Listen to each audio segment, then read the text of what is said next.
स्थान में आयोजित किया गया है। इस संयुक्त तत्वाधान आयोजित कार्यक्रम में स्वामी सुखदेवानंद महाविद्यालय शाहजहांपुर के तरफ से मैं सभी अतिथियों का हार्दिक स्वागत व अभिनंदन करता हूं। कॉलेज के प्राचार्य डॉक्टर ए.के. मिश्रा साहब, कला संकाय अध्यक्ष डॉक्टर आलोक मिश्रा सर, डॉक्टर प्रभात शुक्ला सर, इस कार्यक्रम के संयोजक ऑर्गेनाइजर डॉक्टर अजीत सिंह चारक साहब का, doctor Aditya Singh, doctor Meena ma'am, सभी जिनका मैं नाम नहीं ले पा रहा हूं या जो भी हमारे साथ जुड़े हुए हैं, उन सभी का हार्दिक स्वागत है, हार्दिक अभिनंदन है। हमारे साथ आज मुख्य रूप से दो वक्तागण जुड़े हुए हैं, जो एक doctor Ramesh Chandra sir zoology department के हैं और दूसरे doctor Shailja Mishra ma'am education department से हैं, जो हमारे ही महाविद्यालय से हैं और दोनों ही अपने विषय में पारंगत हैं। क्योंकि मिशन शक्ति वर्ग का कार्यक्रम मनाया जा रहा है, महिला सशक्तिकरण के इस मुहिम में हम अगले 1 वर्ष तक लगे रहेंगे, तो इस अगले पूरे 1 साल तक चलने वाले इस कार्यक्रम की प्रथम जो कार्यक्रम है, ये 7 दिवसीय कार्यक्रम का 5वां दिन है, जिसमें मैं आप सभी लोगों का स्वागत करता हूं और बहुत देर ना करते हुए मैं अपने प्रथम मुख्य वक्ता डॉक्टर रमेश चंद्रा सर को निमंत्रित कर दीपक जी, एक यार सूचना देनी थी। आलोक सिंह जी भी परिचित हैं, प्रभात जी भी परिचित हैं, अपने प्राचार्य जी के मित्र रहे हैं। सीतापुर में एक आरएमपी डिग्री कॉलेज है, वहां के प्रिंसिपल साहब थे आर.के. सिंह जी। कल रात उनका देहांत हो गया। एक शोक संवेदना थोड़ी सी हो जाए, हम सभी के मित्र थे, अपने कॉलेज बहुत बार आए थे वो। उसके बाद कार्यक्रम। ठीक सर, ठीक। मैं सभी से क्षमा चाहते हुए, क्योंकि आरएमपी डिग्री कॉलेज सीतापुर के प्राचार्य डॉक्टर आर.के. सिंह साहब का निधन हो गया है। हम उनकी आत्मा की शांति के लिए, उनके जो इस लोक से परलोक में विलीन हुए हैं, हम कामना करते हैं कि वो जहां भी होंगे खुश रहें अपने, और इसी के साथ 2 मिनट का मौन रखेंगे और उसके पश्चात अपने कार्यक्रम को प्रारंभ करेंगे।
ओम शांति ओम।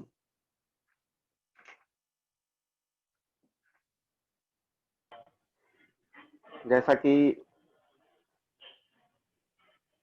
कार्यक्रम को हम लोग आगे बढ़ाते हैं, क्योंकि मैं आप सभी से क्षमा भी चाहता हूं, क्योंकि मैं ऐसी परिस्थितियों में जब किसी की मृत्यु हो जाती है तो शायद मेरे लिए शब्दों में बोल पाना मेरे लिए बहुत मुश्किल हो जाता है कि मैं किस प्रकार से व्यक्त करूं। तो मैं बहुत अपनी बात को कम शब्दों में ही कह के मैं उसको आगे बढ़ना चाहता था, इसीलिए मैंने अपनी 2 शब्द कह के अपनी बात को आगे बढ़ाया। चलिए, हम अपने कार्यक्रम को आगे बढ़ाते हुए मैं अपने प्रथम मुख्य वक्ता डॉक्टर रमेश चंद्रा सर को आमंत्रित करना चाहता हूं, जो आज महिला सशक्तिकरण के विषय में अपनी बात को रखेंगे और हम लोग उनकी बातों को सुनेंगे और प्रयास करेंगे कि उनके विचारों से अवगत हों और बच्चे भी हमारे उनके विचारों से अवगत हों और उनके बताए हुए मंतव्य पर आगे बढ़ें। डॉक्टर रमेश चंद्रा सर का स्वागत है। धन्यवाद डॉक्टर दीपक सिंह जी। आज के इस मिशन शक्ति प्रोग्राम में, जो कि उत्तर प्रदेश सरकार द्वारा संचालित हो रहा है पूरे प्रदेश में, और उस प्रोग्राम को स्वामी सुखदेवानंद महाविद्यालय पूर्ण भागीदारी के साथ उस कार्यक्रम को आयोजित कर रहा है। सर्वप्रथम मैं हमारे कॉलेज के प्राचार्य डॉक्टर आलोक ए.के. मिश्रा जी का धन्यवाद ज्ञापित करता हूं कि आपने इस कार्यक्रम को आयोजित करने का निर्देशन दिया और हमारे महाविद्यालय की पूरी टीम इस प्रोग्राम को एक अच्छे से हेल्दी फ्रूटफुल तरीके से रन कर रही है। कार्यक्रम के आयोजक मैं अजीत सिंह चारक जी का बहुत बहुत धन्यवाद देता हूं। साथ ही जो शिक्षक साथीगण डॉक्टर आलोक मिश्रा जी, डॉक्टर आदित्य सिंह जी, डॉक्टर प्रभात Shukla ji, doctor Meena madam, doctor Alok Singh, M.K. Verma साहब तथा अन्य साथीगण जो कि इस प्रोग्राम में जुड़े हुए हैं, मैं उन सबका धन्यवाद करता हूं। साथ ही साथ विशेष रूप से मैं धन्यवाद ज्ञापित करना चाहता हूं जो छात्राएं हमारे साथ जुड़ी हुई हैं, अगर जुड़ी हैं शायद तो, क्योंकि प्रोग्राम बेसिकली जो सरकार ने चलाया है या जो हमारा कॉलेज होस्ट कर रहा है मिशन शक्ति के नाम से, छात्राओं पर केंद्रित है। ये उनको मोटिवेट करना था, उनको प्रेरणा देनी थी और उनको हर उस तत्व से रूबरू कराना था जो कि उनके लिए, उनके जीवन के लिए हेल्पफुल। 2 सेशन चल रहे हैं इसमें, चारक सर 2 सेशन चला रहे हैं। एक मॉर्निंग सेशन है जिसमें कि मेरे ख्याल से लेक्चर सीरीज चलती है और शाम को एक ट्रेनिंग प्रोग्राम चलता है जिसमें आपको सुरक्षा से संबंधित आप अपनी सेल्फ डिफेंस कैसे कर सकते हैं, कैसे इस समाज में आप अपने आप को एक सही जगह पर स्थापित कर सकते हैं। तो प्रोग्राम 2 तरीके से इस मिशन शक्ति को चलाया जा रहा है। मुझे आज मौका मिला है इस मिशन शक्ति पर बोलने के लिए, मैं बहुत बहुत आभारी हूं इस पूरी टीम का। तो जो मेरा अपना विचार है, जो मैं जो बात कहना चाहता हूं, अक्सर अखबारों में घटनाएं सुनने को मिलती हैं। मैं अभी बस थोड़ी सी 1-2 मिनट बात करके फिर मैं अपने उस प्रेजेंटेशन पे आऊंगा जिस पर मेरी प्रेजेंटेशन केंद्रित होगी। लेकिन विचार ये आता है मन में, कुछ बातें ये दिमाग में आती हैं। अक्सर हम लोग मीडिया से रूबरू होते हैं, अखबारों में पढ़ते हैं या टीवी पर देखते हैं। चल मीडिया जो भी आज के दौर में काम कर रही है, वो कितना सही काम कर रही है, कितना गलत काम कर रही है, ये दूसरा विषय है। जो भी घटनाएं होती हैं, जो पुरुष प्रधान समाज जैसे कि हुआ करता था किसी दौर में, हालांकि अब उतना नहीं है पुरुष प्रधान, जो भी इन घटनाओं में शामिल होते हैं, जो भी तत्व इन घटनाओं में शामिल होते हैं, मेरा अपना मानना यह है कि एक स्वच्छ मानसिकता का व्यक्ति नहीं कर सकता है कोई भी कृत्य इस तरीके के, जो कि समाज में आजकल बहुत सुनने को आ रहे हैं। छोटे से बड़े, मतलब क्षुब्ध विकृति हो गई है मनुष्य की।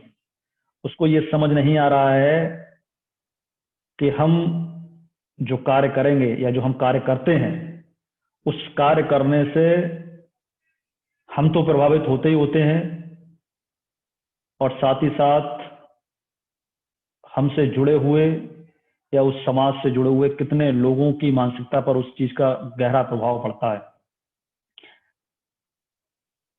क्योंकि जूलॉजी का मैं स्टूडेंट रहा हूं, जूलॉजी का मैं इस समय टीचर हूं। नेचर ने, प्रकृति ने हर चीज को एक सही समय दिया है। फॉर एग्जाम्पल, अगर किसी एक किसान के खेत में जाते हैं तो किसान सबसे पहले उस खेत को प्लो करता है, उस खेत की जुताई करता है, सिंचाई करता है, बीज बोता है, प्लांट उसमें उगना शुरू होता है और धीरे धीरे उगने के बाद जब वो पौधा फल देने की स्थिति में होता है तब वो फल देता है, और जब फल देने के बाद जब उस पौधे में फल आना बंद हो जाता है, बीज आना बंद हो जाता है, तो वो पौधा समाप्त हो जाता है। उसी तरीके से एनिमल लाइफ भी उसी तरीके से है कि बच्चे का जन्म होता है, बच्चा यंग अवस्था में आता है, फिर वो एडल्ट होता है, प्यूबर्टी स्टेज में आता है, और ओल्ड स्टेज में आता है। तो लेवर ऑफ डिवीजन, जो श्रम विभाजन है, वो चाहे एनिमल में हो, चाहे वो प्लांट्स में हो, किसी भी चीज में हो, वो हर चीज का एक सही समय, सही एज डिसाइड करी गई है कि हर कोई भी कार्य हम लोग करते हैं। जैसे कि हमने बचपन में पढ़ा, हम पढ़ते थे, जब हम बड़े हुए तो नौकरी की तलाश में गए। तो मेरा अपना ये दृष्टिकोण है कि आपकी मानसिकता साफ और स्वच्छ होनी चाहिए। लेकिन बहुत ही जो लोग इस तरीके के कार्यों में लिप्त होते हैं वो विक्षुब्ध मानसिकता के लोग होते हैं, और शायद वो ऐसे लोग ये भूल जाते हैं कि हमारा अस्तित्व ही नारी से है। अगर नारी का जीवन नहीं होता या नारी इस पृथ्वी पर नहीं होती, इस संसार में नहीं होती, तो जो कृत्य हम आज कर रहे हैं, वो चाहे अच्छा कर रहे हैं चाहे गलत कर रहे हैं, उस कृत्य करने के लिए भी हम आज इस संसार में मौजूद नहीं होते। तो मेरी सबसे एक अपील है कि कोई भी काम करें, कोई भी आप काम करने जा रहे हैं तो एक पल को अपने दिमाग में जरूर इस बात को रिमाइंड करें, एक बार पुनर्विचार जरूर करें कि क्या उस कृत्य से, क्या वो कृत्य सही है या गलत है, या उस कृत्य करने से कितने लोग प्रभावित होंगे, या परोक्ष या अपरोक्ष रूप से। तो मेरी ये एक अपील रहेगी सभी से। तो हम इस मिशन शक्ति पे बात कर रहे हैं, और मिशन शक्ति पे मेरे ख्याल से बहुत सारे लेक्चर हुए होंगे। मैं थोड़ा सा आप लोगों का जो भी छात्राएं हमारे साथ जुड़ी हुई हैं, मैं एक स्क्रीन शेयर कर रहा हूं,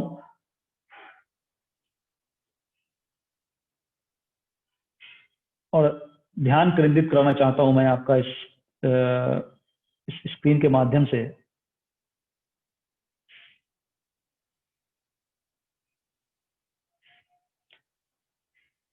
सरकार बहुत सारे प्रोग्राम चलाती है। सरकार ने छात्राओं के लिए, महिलाओं के लिए कुछ हेल्पलाइन चला रखी हैं जो कि बहुत कारगर हैं। हो सकता है कि हम में से बहुत सी छात्र छात्राओं को उनकी जानकारी ना रही हो, तो मैं उन्हीं हेल्पलाइन से संबंधित कुछ बातें आज आपके सामने शेयर करना चाहता हूं। एक देखिए डायग्राम, एक पिक्चर दिख रही है जिस पे लिखा हुआ है हेल्प, और टेलीफोन बना हुआ है। सीधा सीधा इसका इंडिकेशन ये है कि जो भी मदद होगी, आप एक फोन कॉल करेंगे और आपको हर संभव मदद सरकार के द्वारा, जो कि हेल्पलाइन बनाई गई हैं, उनके द्वारा आपके पास तुरंत के तुरंत जो है पहुंचेंगी, आपकी समस्याओं का निराकरण होगा। दो घटनाएं या दो चीजें आजकल समाज में बहुत ज्यादा देखने को मिल रही हैं। एक डोमेस्टिक वायलेंस बहुत देखने को मिलता है, और दूसरा रेप की घटनाएं आजकल हमारे समाज में ज्यादा हो गई हैं। और कहीं ना कहीं ये आप इस बात से, जो मेरा अपना एक पर्सनल व्यू है, आप जिस परिवेश में रहते हैं, आप जिस संस्कार से बड़े हुए हैं, जिस संस्कृति से बड़े हुए हैं, तो वो आपकी मानसिकता को जरूर दर्शाएगा। क्योंकि अगर आप वो कृत्य करने जा रहे हैं या वो कृत्य करते हैं, इस तरह की घटनाओं में अगर आप लिप्त होते हैं, तो कहीं ना कहीं आपको जो संस्कार मिलने चाहिए से आपके परिवार से शायद नहीं मिले। तो सरकार ने 1090 वुमेन पावर लाइन को लॉन्च किया था। 5/11/2012 में ये लॉन्च करी गई थी, और उत्तर प्रदेश सरकार ने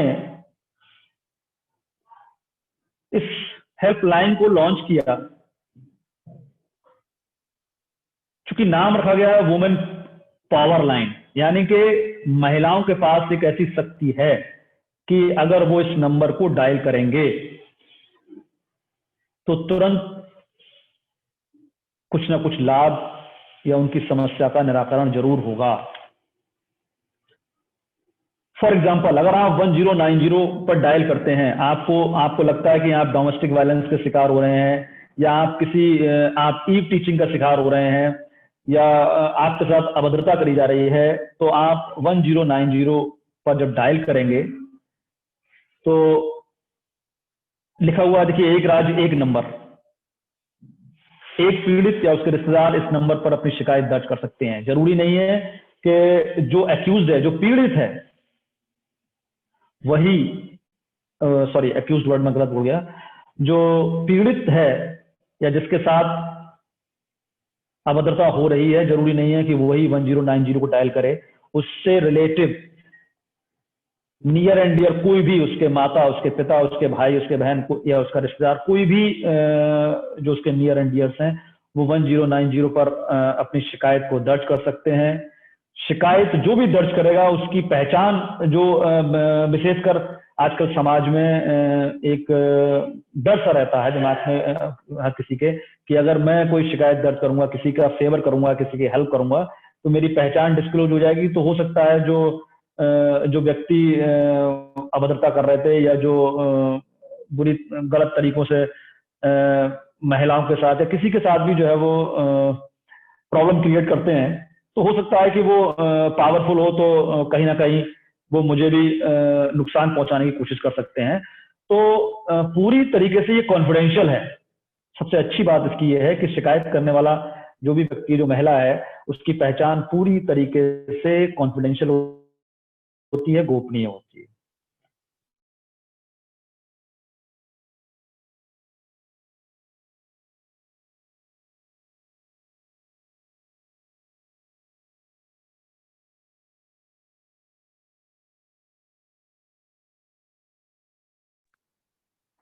हेलो हेलो, आवाज आ रही है सर? हाँ, शायद रमेश रमेश जी की आवाज चली गई। जी जी जी।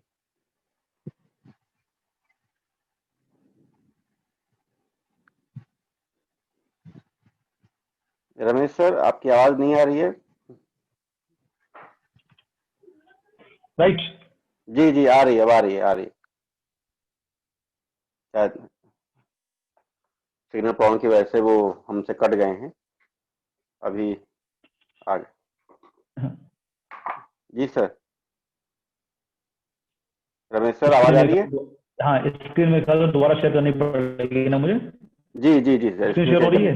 नहीं नहीं, अभी शेयर नहीं हो रही है। अच्छा, नहीं हो रही है अभी। 1 मिनट।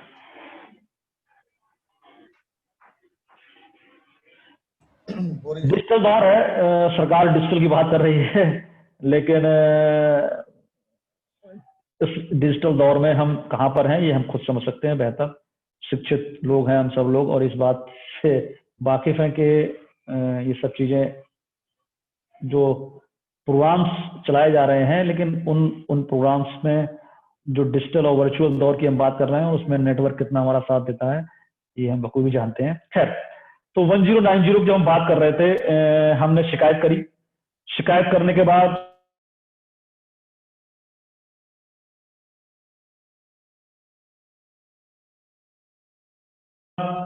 जो पहला डर था, हमारी डिस्क्लोज नहीं होगी, पूर्णतः कॉन्फिडेंशियल रहेगी। दूसरी सबसे इंपॉर्टेंट बात यह है कि जो कॉल सेंटर या जो इसका हेडक्वार्टर होगा, किसी भी परिस्थिति में ये जो शिकायत है किसी न किसी महिला पुलिस अधिकारी के द्वारा ही दर्ज कराई जाएगी। अगर वो महिला पुलिस अधिकारी उस समस्या को सॉल्व करने में सक्षम नहीं हो पाती है, केवल उसी परिस्थिति में वो अपने वरिष्ठतम अधिकारी, वो चाहे मेल हो सकता है या फीमेल हो सकता है, उनको कैरी फॉरवर्ड करेगी, यानी कि आगे बढ़ाने की जिम्मेदारी जब होगी उस महिला पुलिस अधिकारी की, जब वो उस शिकायत को समाधान करने में सक्षम नहीं है। तो दो खास बातें जो मुझे समझ में आई कि पहली बात तो कि जो शिकायत करता है या मैं अगर पीड़िता हूं, तो अगर मैंने शिकायत करी है तो मेरी जो पहचान है वो कॉन्फिडेंशियल है। शिकायत जिस अधिकारी के पास पहुंचेगी वो भी महिला अधिकारी होगी। अगर वो महिला अधिकारी सक्षम नहीं है उस समस्या का समाधान करने में, तो वो अपने से हायर अथॉरिटी को फॉरवर्ड करेगी उस शिकायत के लिए। और प्रायोरिटी यही दी जाएगी कि अगर कोई वरिष्ठ अधिकारी महिला है तो उस महिला के पास जाए, अगर महिला नहीं है तब मेल अधिकारी के पास वो शिकायत जाएगी और वो उस महिला पुलिस अधिकारी को कंसर्न करते हुए उस समस्या का समाधान करेंगे। ठीक है, तो ये जो पहली वुमेन पावर हेल्पलाइन है, जिसको कि 1090 नाम दिया गया, सिक्योरिटी ऐप भी अवेलेबल है जो कि 2014 में लॉन्च किया गया। तो आप अपने फोन में वुमेन सिक्योरिटी ऐप भी डाउनलोड कर सकते हैं। और अगर आप एंड्रॉयड फोन नहीं चलाते हैं तो सिंपल आप डायल कर सकते हैं 1090। और मेरा अपना मानना यह है कि अगर आप डोमेस्टिक वायलेंस के शिकार हैं तब आपको 1090 का इस्तेमाल जरूर करना चाहिए। तो ये एक पहली हेल्पलाइन हुई थी। इसके अलावा एक और हेल्पलाइन है,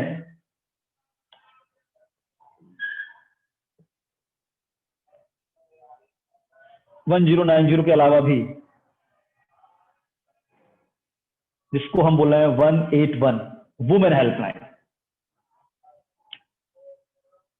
1090 पावर हेल्पलाइन थी, इनकी शक्तियां थी आपके पास, आप शिकायत कर सकते थे। शिकायत आप यहां पर भी कर सकते हैं। लेकिन थोड़ा सा बेसिक फर्क जो मुझे समझ में आया कि जो 1090 है वहां पर अगर आप लगातार किसी समस्या से ग्रसित हैं और वो समस्या आपकी समाधान उसका समस्या का समाधान नहीं हो पा रहा है, तब आप 1090 पर शिकायत करेंगे।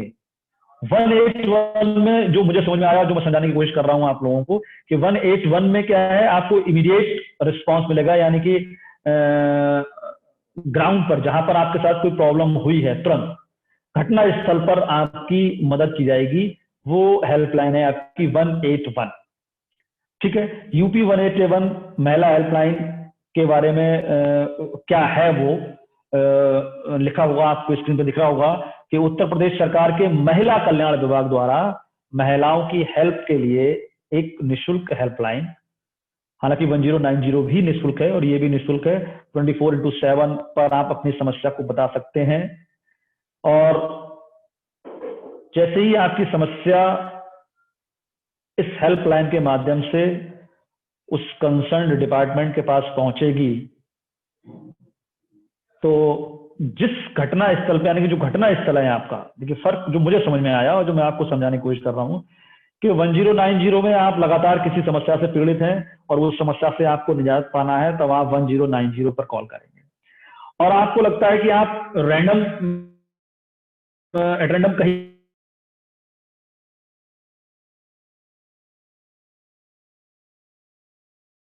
ऐसी प्रॉब्लम में, जैसे सपोज अगर आप हाईवे पे जा रहे हैं शाम को या रात को या किसी भी समस्या में आ रहे हैं, तो अगर आप 1 पर डायल करेंगे, रेस्क्यू किया जाएगा आपको।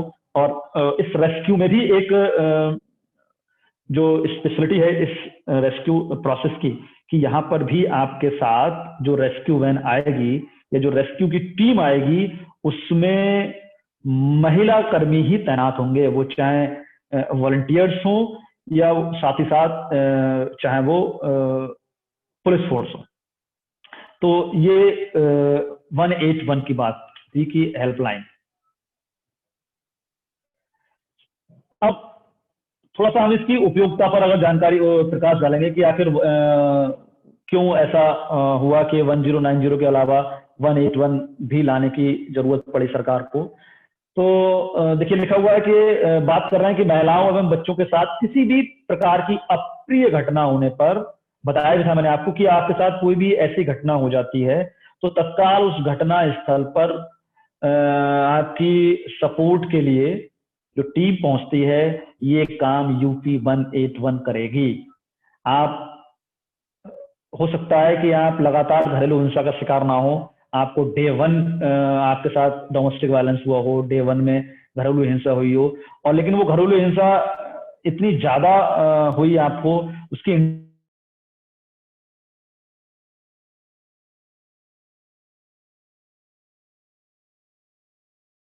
इंटेंसिटी इतनी ज्यादा थी कि में आप 181 को डायल करेंगे।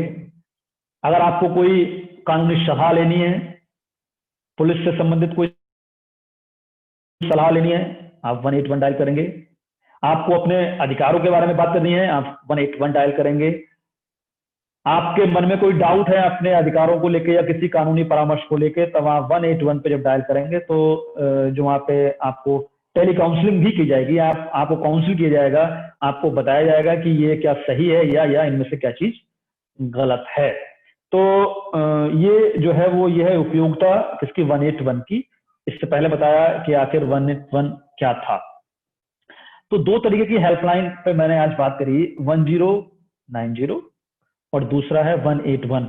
मेरे ख्याल से जितनी भी फीमेल स्टूडेंट्स हैं या जितने भी फीमेल्स हैं उनको अपने फोन में हेल्पलाइन के नाम से ये नंबर सेव रखने चाहिए। ये मेरा अपना सजेशन है आप सभी के लिए। हालांकि काउंटेबल होते हैं ऐसे लोग, इस तरीके की जो विकृत मानसिकता के लोग हैं वो काउंटेबल हैं। आप अगर आप रैंडम सैंपलिंग करेंगे तो हो सकता है कि 100 में से आपको एक भी ना मिले, हो सकता है 1000 में आपको कोई एक ऐसा व्यक्ति ऐसा मिलेगा जो कि अपनी इस मानसिक विकृति से ग्रसित होगा, जो इन तरीकों की घटनाओं में इन्वॉल्व होता है। तो ऐसे लोगों के लिए 181 1090 आपके लिए बेहतर वेपन साबित होता है। इसलिए मेरी आप सभी से एक निवेदन है कि आप अपने अधिकारों का उपयोग जरूर करें, क्योंकि मारने वाले से मेरा अपना मानना यह है कि मारने वाले से मार खाने वाला ज्यादा दोषी होता है। अगर आप अपोज नहीं करेंगे किसी भी गलत चीज का, तो जो व्यक्ति है जो आपको प्रताड़ित कर रहा है वो लगातार उसकी इंटेंसिटी बढ़ती जाएगी और प्रताड़ना वो आपको बढ़ाता जाएगा। अंत में मैं एक स्लाइड शेयर कर रहा हूं जो कि नेशनल वुमेन कमीशन के बारे में आपको कुछ बताएगा। क्योंकि डिजिटल दौर है, अगर आप थोड़ा सा अवेयर हैं अपने प्रति तो सारी समस्याओं का समाधान आप खुद कर सकते हैं। ठीक है, इस पर एक लिंक दिया हुआ है, देखिए एक हाइपर लिंक दिया हुआ है। इस लिंक पर जैसे ही आप क्लिक करेंगे आप नेशनल कमीशन फॉर वुमेन की साइट पर जाएंगे और उस साइट पर जाकर आप अपने से रिलेटेड जो आपको लग रहा है कि हाँ मेरे साथ ये प्रॉब्लम है, आप अपनी प्रॉब्लम को शेयर कर सकते हैं, अपनी शिकायत को दर्ज कर सकते हैं नेशनल कमीशन फॉर वुमेन पर। ठीक है, कंप्लेंट अगर आपको दर्ज करनी है तो देखिए यहाँ पर दो ईमेल दिए हुए हैं, एक मेंबर सेक्रेटरी का दिया हुआ है और एक ज्वाइंट सेक्रेटरी का दिया हुआ है।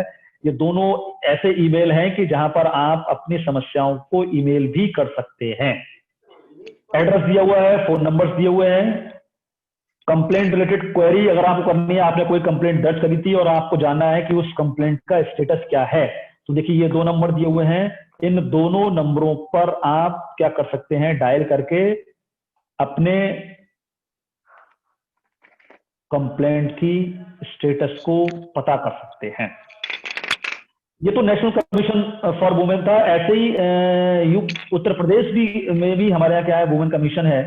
महिला आयोग.up.nic.in पर आप जाकर लॉग इन करके आप अपनी समस्या को रख सकते हैं। ये उनके मोबाइल नंबर्स हैं, यहाँ पर आप अपनी शिकायत कर सकते हैं। साथ ही साथ व्हाट्सएप नंबर भी दिया हुआ है, आप लिख सकते हैं यूपी वुमेन कमीशन का व्हाट्सएप नंबर सेव करके आपके साथ कोई भी अप्रिय घटना हो रही है, कोई समस्या हो रही है, आप इनको तुरंत एक व्हाट्सएप कर सकते हैं और अपनी समस्याओं से उन्हें अवगत करा सकते हैं। तो इस मिशन शक्ति प्रोग्राम पे मेरा दोबारा से सभी जो हमारी स्टूडेंट्स छात्राएं सॉरी, मेरा एक सजेशन उनसे फिर रहेगा ये कि दृढ़ बनिए, साहसी बनिए। अगर आपके अंदर साहस है तो जीत आपकी जरूर होगी। डराने वाले धमकाने वाले कुछ होते हैं लेकिन संभालने वाले बहुत ज्यादा होते हैं। तो मैं आज के इस मिशन शक्ति के प्रोग्राम में अपने इस वक्तव्य को समाप्त करता हूं और पुनः ऑर्गेनाइजिंग टीम को धन्यवाद देना चाहता हूं कि जिन्होंने आज के इस कार्यक्रम में मुझे बोलने का मौका दिया। धन्यवाद। बहुत बहुत धन्यवाद सर। बड़े ही सुंदर तरीके से आपने महिलाओं की हेल्पलाइन नंबर की बात की जो उपयोगी हो सकते हैं उनकी विषम परिस्थितियों में। लेकिन सर एक मुझे चीज और याद आती है, होता क्या है हमारे समाज में जब हम बात करते हैं महिलाओं की सशक्तिकरण की, तो सबसे पहले घरों से ही वहां पे सिखाया जाता है बच्चियों को कि बाहर कभी लड़ाई हो जाए तो ज्यादा बोलना नहीं, चले आना। उनको लगता है कि यदि हम अपनी बात रखते हैं सभ्य समाज में, सड़क के बीच में या कहीं लड़कों के सामने, तो होता क्या है कि वो फिर दूसरे स्वरूप में चला जाता है कि उनकी बेइज्जती, घर की अवहेलना हो जाती है, उनका अपमान हो जाता है। तो हम सबसे पहले अपने घरों से, जो उनके मदर फादर हैं, उनको भी ये सिखाना पड़ेगा बच्चों से ये बात बेइज्जती की नहीं है, बात अपने स्वाभिमान की रक्षा की है, अपने स्वयं की रक्षा की है। तो उसके लिए घरों से भी मदर फादर को सशक्त होना पड़ेगा और अपने बच्चों को सशक्त बनाना पड़ेगा। शायद तब हम इसके 181 और इसकी हम शायद उपयोगिता तब शायद विशेष रूप से सार्थक सिद्ध हो सके कि सबसे पहले हमें हिम्मत दिखानी पड़ेगी 181 पे कॉल करने के लिए। घरेलू हिंसा सभी जानते हैं कि स्थितियां बहुत भयावह हैं। चलिए, बहुत बहुत धन्यवाद सर, आपने इस दो महत्वपूर्ण विषयों पर बात की और बच्चों को बताया, और उम्मीद करता हूं कि बच्चे इससे प्रेरित होंगे और भविष्य में इसको अपने मोबाइल में सेव भी करेंगे और प्रयास करेंगे कि जब भी कहीं गलत हो उनके साथ तो उसका वो खुलकर विरोध करें और मदर फादर उनका साथ दें। बहुत बहुत धन्यवाद सर। कार्यक्रम को मैं आगे बढ़ाते हुए, क्योंकि महिला सशक्तिकरण वर्ष चल रहा है और महिला सशक्तिकरण की हम बात कर रहे हैं, तो महिलाओं की शिक्षा भी एक महत्वपूर्ण विषय है जिस पर बात करना बहुत ज्यादा जरूरी है। जहां तक मैं समझ पाता हूं, वर्तमान में महिलाओं की शिक्षा मिलती तो है, लेकिन उनका जो प्रतिशत है वो शिक्षा में बहुत कम है, जिसको शायद भविष्य में सरकार को द्वारा भी और उठाने की जरूरत पड़ेगी। इन सभी विषयों को लेके मैं दूसरे अपने मुख्य वक्ता को आमंत्रित करना चाहता हूं, जो महिला सशक्तिकरण में शिक्षा की भूमिका पर अपनी बात रखेंगी। डॉक्टर शैलजा मिश्रा जी, जो associate professor education department SSPG college Shahjahanpur से हैं। मैं हार्दिक स्वागत और अभिनंदन करता हूं और निमंत्रित करता हूं कि आए और अपनी बात रखें और अपनी बातों से हमें अवगत कराएं। डॉक्टर शैलजा मिश्रा जी, स्वागत। धन्यवाद दीपक जी, धन्यवाद उन पदाधिकारियों का जिन्होंने मुझे आज बोलने का अवसर दिया, अपना उद्बोधन देने का अवसर दिया। मैं इस अवसर पर अपने अल्प ज्ञान से जो समझ में आता है मैं वो आपके सामने रखूंगी। सर्वप्रथम मैं अपने गुरुजनों का, सभी शिक्षकों को और सभी पदाधिकारियों को सादर नमन करती हूँ और अपने छात्रों को, छात्र छात्राओं को बहुत ढेर सारा आशीर्वाद। इन दिनों नवरात्र का समय चल रहा है और हम सब आदि शक्ति देवी स्वरूपा दुर्गा की आराधना करते हैं, जो कि स्त्री का स्वरूप है और शक्ति का प्रतीक है। ऐसे में आज हमारा समस्त समाज स्त्री जाति की शक्ति को लेकर के ही चिंतित क्यों है? ये विडंबना है। 17 से 25 अक्टूबर तक महाविद्यालय में राज्य सरकार द्वारा निर्देशित मिशन शक्ति कार्यक्रम चलाया जा रहा है, जिसका मुख्य ध्येय महिलाओं को हक के हर आयाम से सशक्त करना है। इसका अर्थ ये हुआ, क्या आज हमारी महिलाएं पूर्णतः सशक्त नहीं है? अगर हैं तो इस कार्यक्रम की आवश्यकता क्यों पड़ती है? जहां महिलाओं को मनोवैज्ञानिक रूप से स्वयं को सबल बनाना है, वहीं शारीरिक रूप से उन्हें सुदृढ़ करना भी है। इन सभी तथ्यों की चर्चा हम लगातार 17 अक्टूबर से 2 सत्रों में सुनते आ रहे हैं। प्रथम सत्र में हम व्याख्यान सुनते हैं और द्वितीय सत्र में हम ट्रेनिंग पाते, खुद को ट्रेन करते हैं, खुद को कुशल बनाते हैं। जहां तक महिला सशक्तिकरण की बात है, तो सशक्तिकरण के क्षेत्र में शिक्षा की एक महत्वपूर्ण भूमिका है। एक शिक्षित नारी ही अपने अधिकारों एवं कर्तव्यों को पूर्ण रूपेण समझ सकती है। आज जो महिला को अबला का पर्याय माना जाने लगा है, इसका कारण अशिक्षा ही है।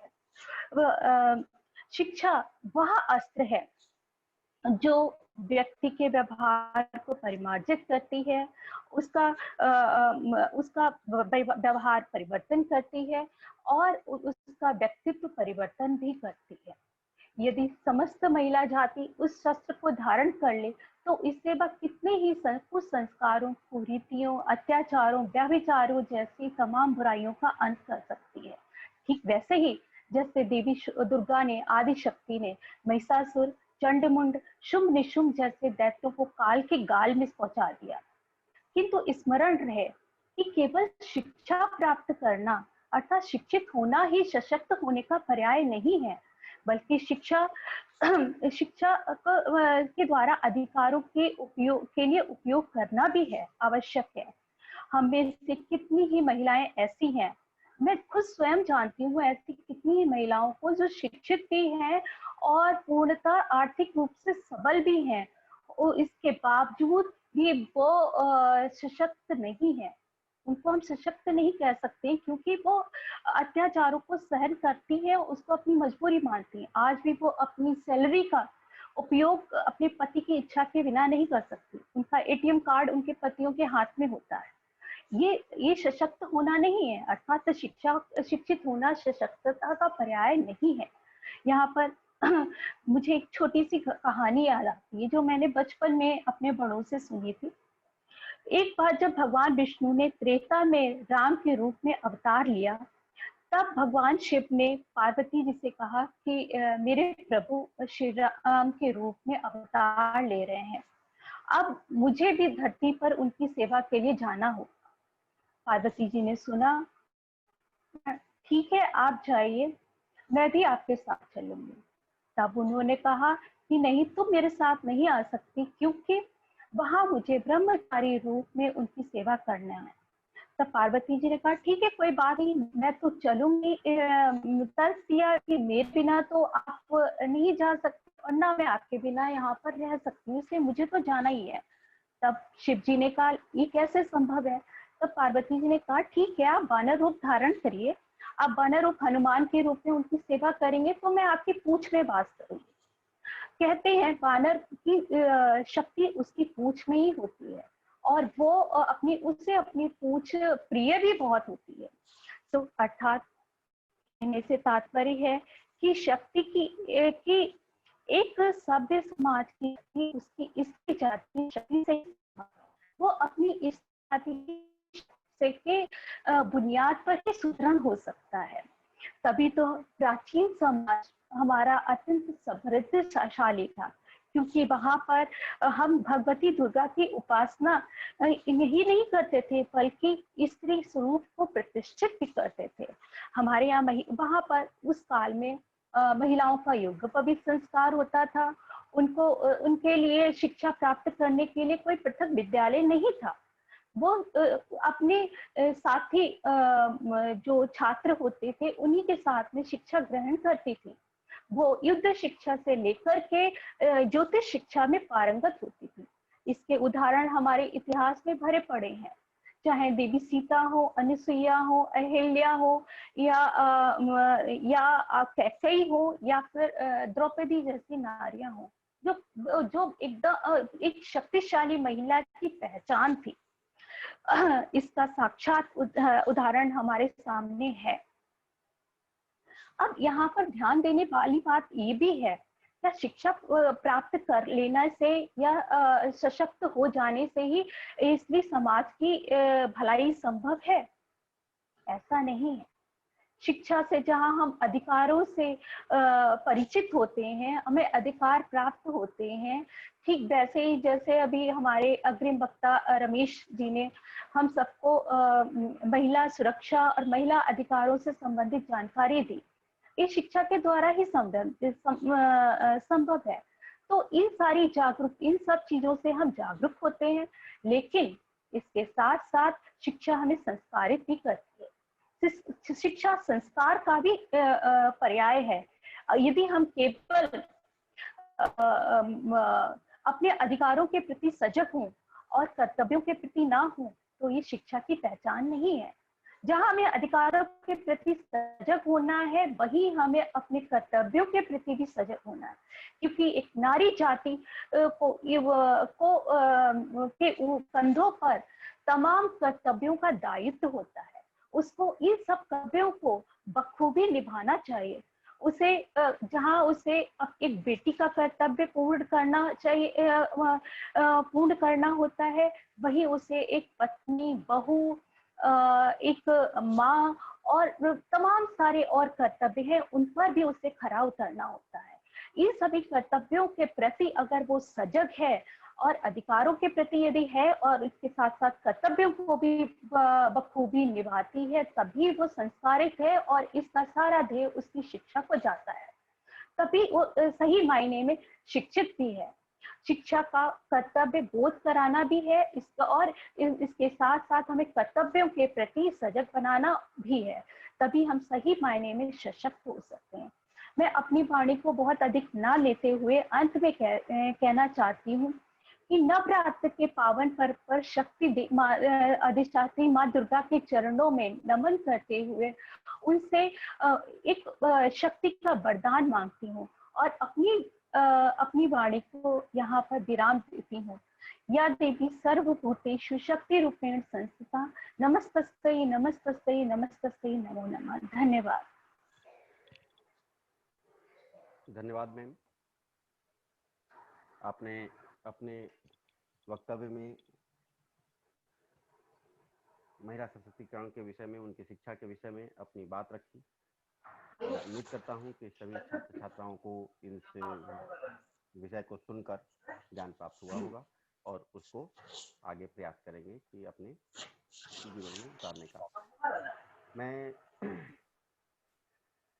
जैसा कि कार्यक्रम है कि कार्यक्रम के अंत में दीपक सर, आपकी आवाज बहुत हल्की आ रही है सर। हेलो, आ रही है सर? सही था? क्या नहीं सही था? हेलो हेलो, जी सर, आवाज आ रही है सर? बोलिए सर। जी धन्यवाद सर। जैसा कि कार्यक्रम के इस अंतिम चरण में अतिथियों का धन्यवाद ज्ञापन और हमारे जो सभी साथी जुड़े हुए हैं उन सभी का धन्यवाद ज्ञापन एक परंपरा है, तो इसी परंपरा का निर्वहन करने के लिए मैं अपने कॉलेज के वर्तमान सबसे वरिष्ठ सदस्य के रूप में हमारे साथ जुड़े हुए doctor M K Verma sir को से अनुरोध करूंगा कि वो आएं और सभी अतिथियों का धन्यवाद ज्ञापन करें। Doctor M K Verma sir.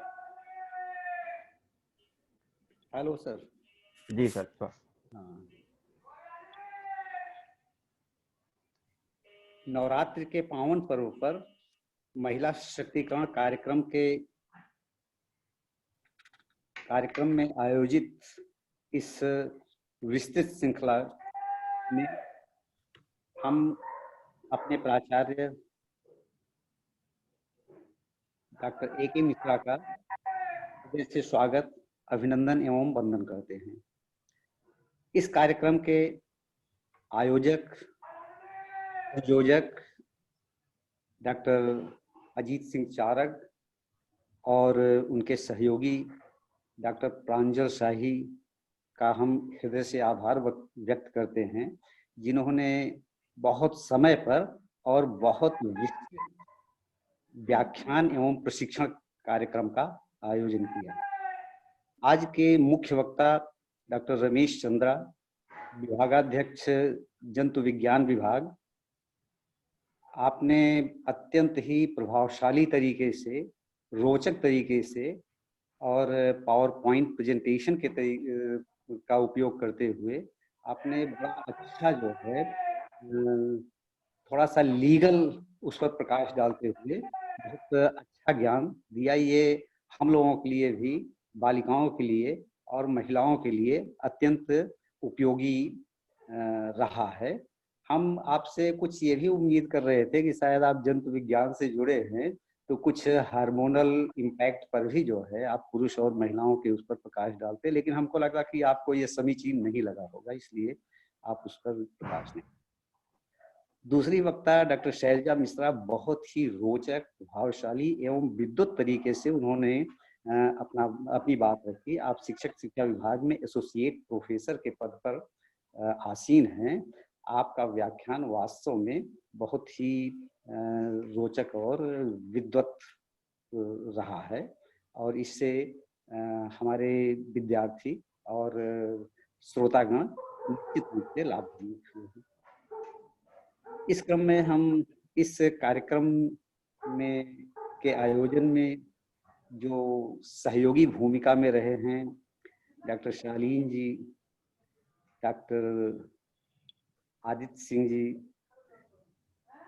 Doctor आलोक मिश्रा जी, आपकी आवाज बराबर सुनाई पड़ रही थी, शक्ल नहीं देखने को मिली, डॉक्टर प्रभाष शुक्ला जी, डॉक्टर मीना शर्मा जी, और आप सबके आभारी हैं जिन्होंने इसमें प्रतिभाग किया और अपना नैतिक सहयोग प्रदान किया।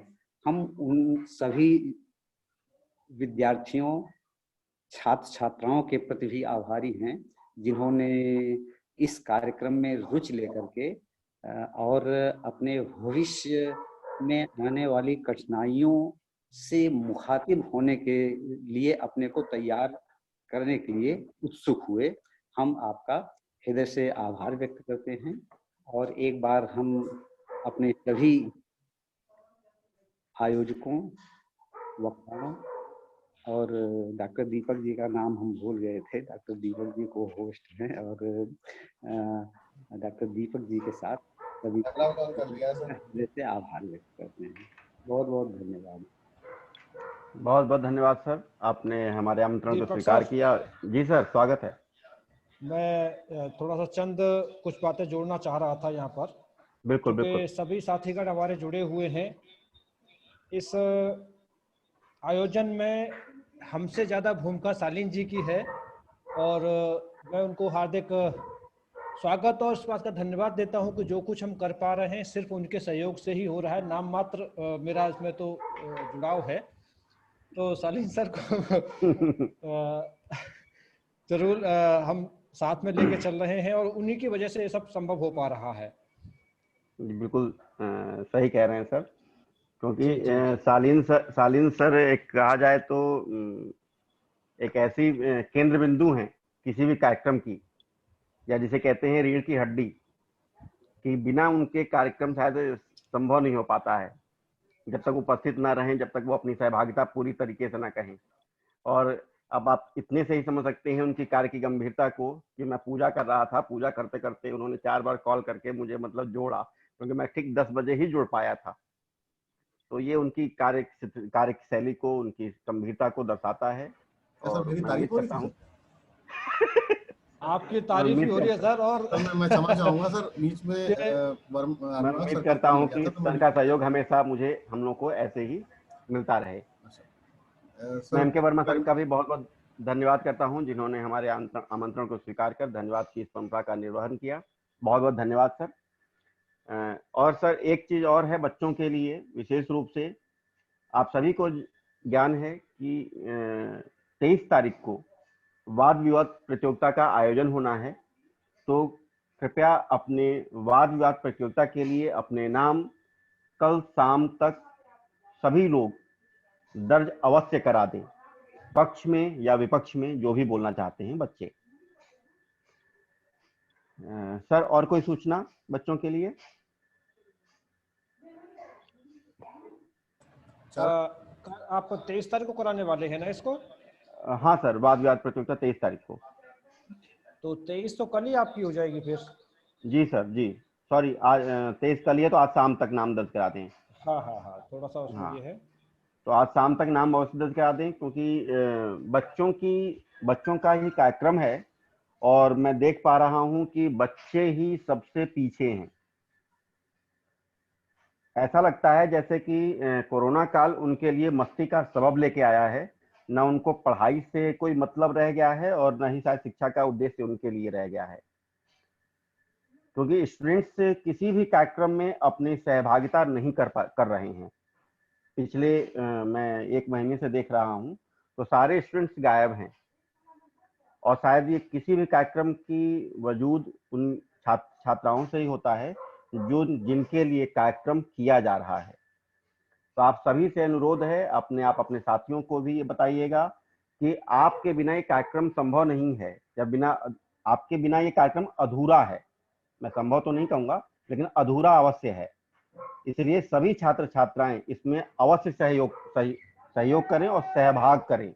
इसलिए आज शाम तक 8 बजे, 9 बजे, 10 बजे तक जब भी आपको समय मिले, अपना पक्ष या विपक्ष में जिसमें आप नाम देना चाहते हैं, नाम फोन करके अवश्य लिखवा दें, ताकि कल का कार्यक्रम सुचारू रूप से चल सके। धन्यवाद।